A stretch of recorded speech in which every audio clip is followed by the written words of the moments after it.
Այսօր կառավարության նիստից հետո վարչապետ Նիկոլ Փաշինյանը հայտարարեց, որ կան որոշակի զրույցներ, քննարկումներ հայկական երկաթուղին ղազախական ընկերության կոնցեսիոն կառավարմանը հանձնելու մասին։ Ավելի վաղ Ազգային ժողովի Հայաստան խմբակցության պատգամավոր Գառնիկ Դանիելյանն էր հայտարարել, որ իր տեղեկություններով հիմա քննարկվում է հայկական երկաթուղին ղազախական ընկերությանը կոնցեսիոն կառավարման հանձնելու հարցը։ Այսօր Նիկոլ Փաշինյանը հաստատեց, կան նման թևածող կամ քայլող գաղափարներ, բայց չի կարող ասել, թե քննարկումները երբ կլինեն։ Անվտանգության հարցերով փորձագետ Արմեն Մանվելյանը Եվրոմեդիայի հետ զրույցում հայտարարում է, ղազախական ընկերության կոնցեսիոն կառավարմանը հանձնելը նույն է, ինչ քողարկված թուրքական կառավարմանը հանձնելը։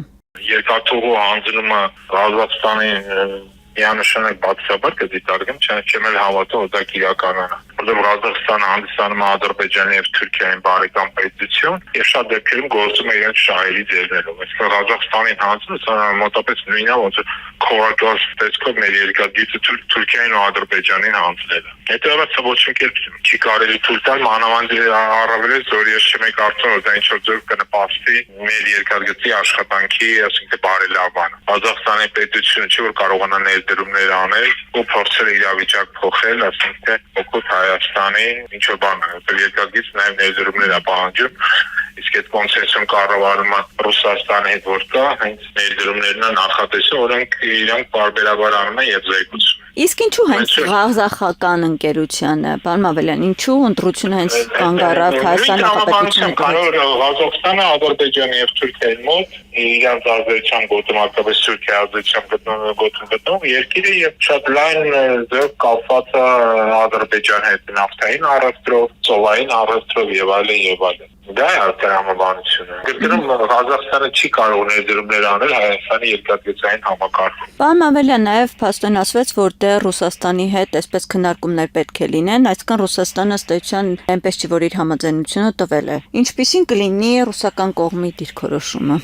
Իրենք դժվարում են ասեն ռուսական կողմի դիրքորոշումը ինչպիսին կլինի, որտեղ շատ բան կախված է նաև տարածաշրջանում ընթացող զարգացումներից։ Օրինակ, չզարմանանք, բայց կախված է նաև Իրան, ամերիկյան այս պատերազմից եւ դրա ընթացքից։ Եթե պատերազմը ավարտվի, ասենց ասեմ, դա իրանական դիրքերի ուժեղացավ, ապա Ռուսաստանը կարող է իր դիրքորոշումը փոխի, շատ ավելի կոշտ սկսի Հարավային Կովկասը նայել հանդինս Իրանի ունենալով դաշնակցի, որը ասում Իսրայելին եւ Ամերիկայի հետ հաղթել է։